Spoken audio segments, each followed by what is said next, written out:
I'm 1 month down and I've got 1,120 days to go till I face my first complete Ironman. I'm Jack and I'm trying to go from 18 stone to completing a full Ironman before I'm 30. This is number one of my long form vlogging to tell you a little bit more about what I've done through the month, what I'm going to do next month, where I'm at with everything, and any changes along the way. I've been running most weeks. I think there was only really 1 week where I struggled to get out, which I am blaming the World Cup for. What did you get up to this month? So I've started creating my Ironman content. I've got all of my pages launched. I've been editing more than, well, I've never edited, so I've been learning about editing this month.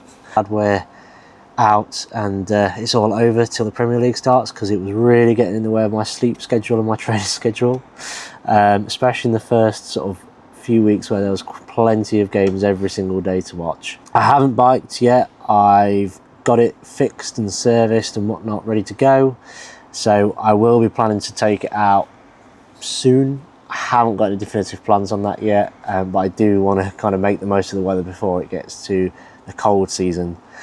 I also haven't done any swimming yet. I have looked at joining another gym just for the pool. I've just not sort of got around to actually doing it yet.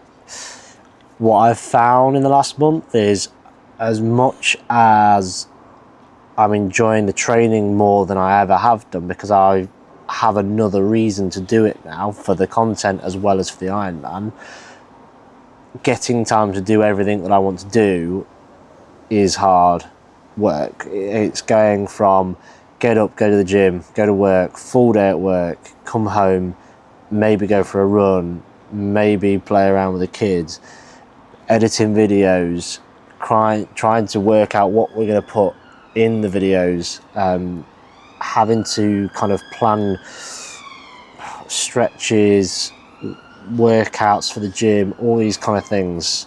It's a lot more than, it's kind of a lot very quickly, a lot more than I was kind of planning on, and that's my fault. I chose the timeline in terms of I want to get on with it, I want to get training, I want to get going. Yeah, my meal prepping, it does take time to do, and I've sacrificed that a little bit, which then means I'm relying on convenience foods when I'm at work. So there's kind of a lot of lessons from the first month around planning and preparing and whatnot, which is something that I'm going to blame the World Cup. It was all the World Cup's fault and not my fault whatsoever for my bad planning. And hopefully next month, now there's a bit more time before the Premier League starts, I'm going to be able to get a lot more meal prep done. I'll have more time for runs, I'll have more time for gym and meal prepping and everything else that needs doing. What was hard about starting this process? I've ran for a year, so there's nothing new there. I've started to ramp up the distance of my runs a little bit more than usual, but that's because I'm training for a half marathon in October. So again, that's not because of the Iron Jack stuff. What I would say is I found the hardest is going from someone who doesn't post on his social media, doesn't really go in front of the camera, doesn't really like taking selfies, to having to have a camera in front of me on most runs, having to be in the gym, recording myself. I still don't like doing that. I was at the gym this morning, and even just a quick picture for stories, I just forgot to do. I just didn't do it, and that's kind of, it's a habit thing as well. It's getting into that habit of actually thinking, okay, well, I need to record something. I went on a run the other week with my running group, and there was a period where I was quite a distance away from other people because there were so many people in front and they were so far behind me. It was like, okay, I got the phone out, and I think I did like a 30 seconds piece to go on to story on Instagram, and it was like, it just clicked at the time, it just worked really well. But when I'm in the gym, as soon as I'm kind of showered, ready to go, instead of taking a quick selfie before I go, it's like my mind is on work. So going out the gym, getting in the car and getting to work is all I'm thinking about, rather than, oh, let's take a selfie after I finish work, so that people know I've actually been to the gym. So that bit's been hard.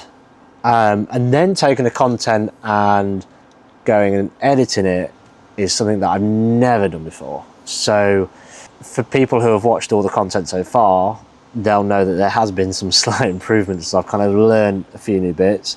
I am fortunate that Adam, my cameraman, who has been asking me these questions, is very good.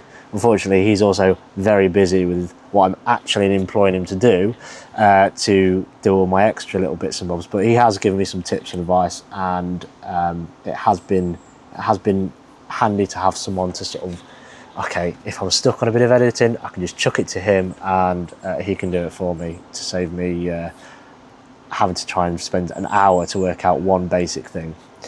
So the hardest part of the journey so far, more 1 month in, is nothing to do with the training. It's nothing to do with the level of exercise, the level of fitness, anything like that. It's not to do with the nutrition or the food. The hardest part has been creating the content. It has been getting myself in front of the camera and building that confidence to kind of be the guy that sits here and tells you about, oh, I went on a run yesterday, I am strength training at the gym, and oh, I've had this much calories in the day and whatnot. Not that this is what my vlog is about, but just to kind of give you, that's how it feels in my head. What have you learned so far? Back to the content side, I need to turn the microphone on before I start talking, because I've done, I think, 3 long videos on a run where it makes the run harder when you're running, going like that, talking to it, whilst trying to make sure you don't fall over, making sure that you're on screen at all times, your microphone can be heard, all this and the other. Then to finish it all and listen back and you can't hear anything, because as soon as I plug the microphone in, it stops the microphone on my phone working. So yeah, I've had three occasions so far where I've basically wasted an hour recording absolutely nothing, and they've been good. And it's annoying because then you try and recreate that exact same video, you can't recreate that kind of authenticity part of it, which is really annoying. So I've learned that. Another thing I've learned back onto sort of the training side is the right shoes, and kind of, there's been a big thing at the start of this year. A lot of the people I go running with have moaned that I've had the same shoes for my half marathon training last year, and said, you need new shoes. You've worn them in. You can look at this. You can tell through this, which is like the creases on the shoe, that you need new shoes. So okay, so I go get my gait analysed, and I go and get these new shoes. They weren't superly expensive, which thank God, because I only really had them, I think I've done 80 kilometers in them, and they're okay, but I'm kind of relegating them down to probably like a walking shoe or use on my bike, something like that. The weekend that's just gone, I've gone and purchased some Nike Vomeros, which in the 20k that I've done in them since, no issues, no blistering. They're a real high stack, and they're very similar to my carbons. So kind of going between that and my carbons for when I want to do a nice fast interval training or a really fast park run has made a massive difference. But then there's another learning side of, with a higher stack, I need more ankle strength than I ever had to have with my Pegasus 40, which are the ones that weren't as good. So now it's like, okay, when I'm back at the gym doing leg day, it's okay, I need to think about the ankle strength and the strength training to do with your ankles and whatnot. So everything's like, you can't just tick a box to say, right, new shoes, tick, done. There's always something else you've got to kind of change, adapt, learn as you go. It's constantly, all the time, like a never-ending improvement of, you fix one thing, now this other thing's popped up, you need to look at that. And I'm sure once the ankles are fixed, there'll be something else where, okay, I've neglected the calves, I've neglected the thighs or the glutes or something else. So that's been one of the things for me is, I thought I sorted the shoe out. I didn't sort the shoe out. The shoe has now been sorted, which has kind of provided other problems that I now need to sort out. So they're probably my two biggest things that from this last month I've definitely learned from. So what comes next? We're going into August, so I will definitely be making the most of the sun whilst it's out. I have got a holiday to Cornwall coming up, which I'm very excited about. Where I'm going, there's going to be a lot of hills, so to go anywhere you have to scale some kind of hill. Along with that, there's going to be a lot of open water swimming. I've got a nice wetsuit that I want to get out and try into the sea, obviously safely. And there's a lot of things on the news at the moment about issues with water and whatnot. So, especially with it being my first proper time doing it, I'll make sure to take extra precautions more than I usually would. But I just want to try something just to kind of get out there, get in the water, get in cold, despite the fact that it will be August water. Where I'm wanting to do my Ironman is in Leeds, so it's going to be in a lake. So a lake in August should be relatively warm, unless we kind of go through a period where there's like heavy rain or whatnot, cloudy week, something like that. So being in the sea, swimming with a wetsuit should be, I'd say, pretty realistic to what I should expect on race day. I think I'm actually coming back on the 3-year pre-anniversary of when I'm actually meant to be racing the Ironman. So that'll be quite cool. But when I'm there, I've got quite a few runs planned along the cliffs, down to beaches, all that kind of stuff. So and I'm hoping to invest in a drone to be able to sort of show off some of the scenery and obviously my amazing running skills. So that's something I'm quite excited to explore, sort of go down that angle of having a drone, playing around with it, and again, just creating some better content for you guys.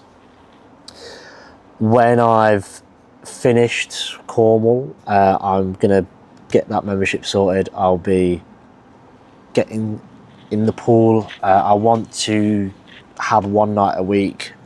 Usually Wednesday is kind of a bit of a rest day. It has been. I think I'm going to kind of use that to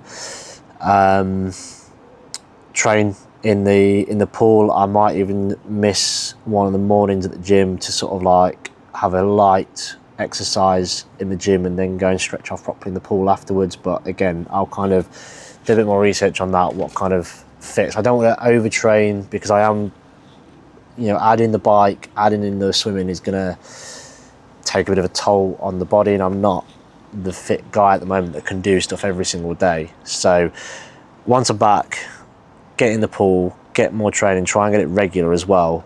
Again, biking is another thing I want to start doing. I don't think I'm going to be doing it religiously. I don't think I'm going to be doing it once a week for now. I think it's a case of I want to build up my running rather than build up my cycling to begin with, and then still try and go out, try a few short sort of cycles, see where I'm at, and then come back to you guys probably at the end of the month, say, okay, biking's horrible, or actually biking's not too bad, and then hopefully build that into sort of the plan later on down the month. How are you going to start tracking your body weight and body fat properly, and also improving your diet without going to the extreme? So I do have some quite good scales that I invested in a while back. They're, instead of just sort of doing your weight, they do the whole muscle and body fat, how much like visceral fat, all that kind of stuff. They're quite good. I have checked them against sort of a lot higher quality, more accurate ones when I've been to sort of higher quality gyms that have the full body scanners, and they're not like highly pinpoint the exact same results, but they're very close. So for me, that's good enough. At the end of the day, even if it's out by sort of 5%, if it's coming down and I can see my body fat getting better, it doesn't matter how, if it is out, it's still showing that it's coming down. Plus, I can see with clothes, I can see if I fit in a smaller size of things. I feel already in the last month that I've lost a bit of fat.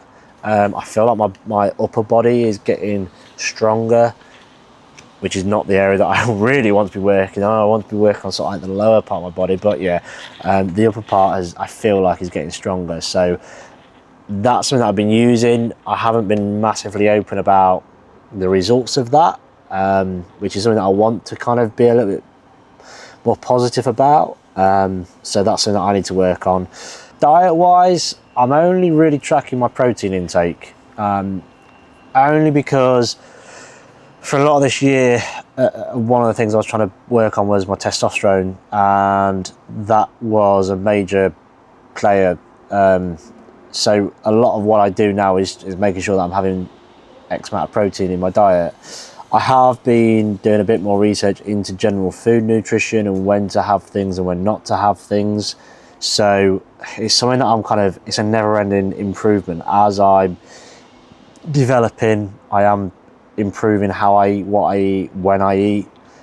But at the same time, I am human. It's summer. We have barbecues.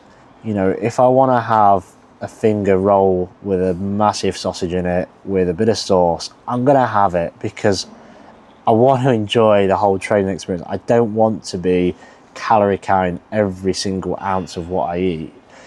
I just wouldn't enjoy the process. And I think it would make the whole thing a lot harder, and I don't think I'll actually achieve as much. It doesn't mean that I can go and have 3 bags of Haribos on a Friday afternoon because I feel good. It's more, if I want to have some sweets, I'll have sweets and share them with people, so I'm not having a full bag. Or if I want to have chocolate, I try and select dark chocolate so that I can enjoy it. But even then, I'm not being so bad with that. It's like going for coffee. I've tried to cut out a lot of the Costas and Starbucks and stuff like that. I still have them. You know, Friday morning, if I've been to the gym 3 times a week, my reward is that there's a Costa right next door. I'm in there, large latte. No syrups, plain and bland, but it's just nice for someone to give you a latte in a nice paper cup and just drink it. And it's like, they're little luxuries that I don't want to lose out on because of the fact that I'm training for this. But at the same time, I do recognise that some parts of my diet do need improving. So 1 month down, quite a few more to go. I hope you enjoy this first vlog interview that we've kind of created. It's been a little bit different to me, sort of sat here talking about myself for such a long time. I hope you enjoyed the journey so far, and I really hope you stay with me and watch the rest of the journey. There's a lot of things that I've taken from this last month, and there's a lot of things I want to improve on, and I'm hoping that month by month you'll see the changes as well. The distances that I cover, my general physique, the quality of content that I put out there. So I hope everyone's had a great month, and I can't wait to share what I'm going to do next month with you.